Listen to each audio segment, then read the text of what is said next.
Good day. This is the second of the short video series where I recollect some of my memories as a member of the African National Congress over the past 41 years. Today I want to recall two experiences, both relating to President Nelson Mandela and the last apartheid president, F.W. de Klerk. These two experiences shed some light on the personalities of the two gentlemen concerned, and I dare say they were very different people indeed. It was my honor to accompany President Mandela when he traveled to Sweden and Norway to receive the Nobel Peace Prize together with F.W. de Klerk. The first leg of that journey took us to Stockholm, Sweden, where the Swedish Prime Minister hosted a banquet for the two Nobel Peace Prize laureates. When the time came for President Mandela to speak, he put his prepared speech aside and spoke from the heart. He shared some of the harrowing experiences that he and his fellow political prisoners experienced at the hands of the warders on Robben Island. One of the terrible experiences he shared was how the warders forced them, while they were working at the quarry on the island, to dig holes to get in, cover themselves with sand and gravel, and after hours in the harrowing sun with only their heads sticking out, and when they were dehydrated and pleading for water, the warders would urinate on them. While President Mandela was sharing these very personal and painful experiences, F.W. de Klerk was sitting next to him, bristling with anger. It was evident for everyone to see that he was in no way apologetic and contrite about what happened. Instead, he only wanted to collect the honor of receiving the Nobel Peace Prize. And he felt that Mr. Mandela was robbing him of that by sharing these experiences. He sat there exposed for the petty, scheming little man that in reality he was. The next morning, President Mandela called me to his suite in the Grand Hotel in Stockholm. He showed me a note that de Klerk had sent him the night before after the banquet. In the note, de Klerk complained that President Mandela exposed and embarrassed him by what he had said, and he threatened that if it ever happened again, he would retaliate. I was shocked. I asked President Mandela what his intentions were, and he smiled. He said, "I've already responded, and I told de Klerk that if he ever dares to attack me in public again, he will get it worse than what happened at Kudesa 2. Kudesa 2 was where President Mandela took F.W. de Klerk on when he tried to grandstand and attack him and the African National Congress. It was one of the most terrible experiences for de Klerk, who was humiliated and called out for what he truly was. Now, needless to say, de Klerk never tried his luck and attacked President Mandela again. That is the kind of man I knew Nelson Rolihlahla Mandela in his bone and marrow was.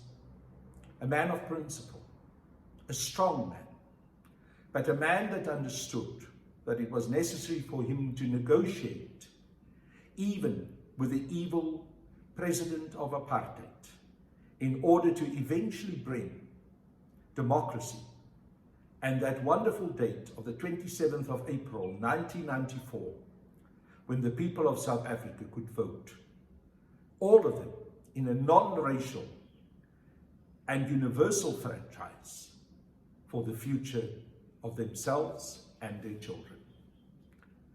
I now want to go to the second recollection, which takes us to the time after the 27th of April 1994 elections. It is 1995, and President Nelson Mandela had just delivered his second State of the Nation address in the National Assembly in Cape Town. I was then a member of parliament for the African National Congress, and I was participating in the debate, commenting on the speech that President Mandela delivered. In my speech, I took de Klerk on. I reminded him of what happened at Boipatong, where so many people in the most brutal way lost their lives because of the third force activity that was stoked on by his apartheid security forces.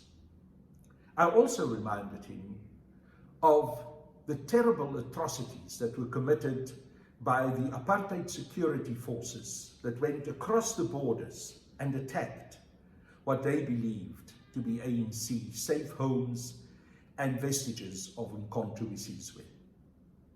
One such attack was the Matata attack, which de Klerk personally sanctioned, and where 5 young innocent students in their sleep were shot dead. While I was speaking, de Klerk became more and more agitated. Eventually he shouted from his bench that he will no longer listen to this nonsense, jumped up and walked out of the House. As he was walking out of the National Assembly, I shouted after him, "Yes, walk your walk of shame." When I finished my speech, President Mandela gestured that I should come and sit next to him in the presidential seat where he was listening to the speeches. He whispered to me, "My boy," he always called me my boy, "I think you may have gone a little bit too far today. Don't you think you should apologize to Mr. de Klerk?" I looked at him and said, "Tata, please don't ask that of me." He smiled and said, "Go and sit there in your seat. We'll talk later." Well, we never spoke about that again. And of course, I never apologized. Many years later, when President Mandela was well into his retirement, I visited him at his home in Houghton. And while we were having tea together with the then chairperson of the Nelson Mandela Foundation, Dr. Jakes Gerwel, he smiled and turned to Dr. Gerwel and said, "Jakes, this man attacked," referring to me, "de Klerk in Parliament, and when I asked him to apologize, he refused." And then he chuckled. But you know what? He was right not to apologize. Nelson Mandela knew who he was negotiating with. He made very harrowing compromises because the balance of power was not always in our favor. But in the process, he secured for us a non-racial, democratic, universal franchise, which became the foundation from where we could truly liberate the people of South Africa. The challenge that we need to face today is whether we have used that foundation in a manner that truly liberate the people of our country. I dare say that we have failed.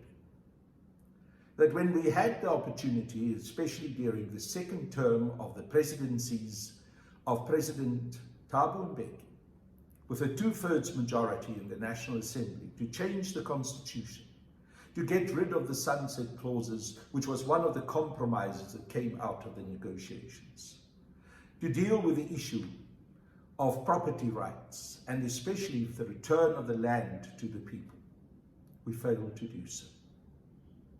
But of course, it is not too late yet. We are still the African National Congress. The ANC is still the leader of society.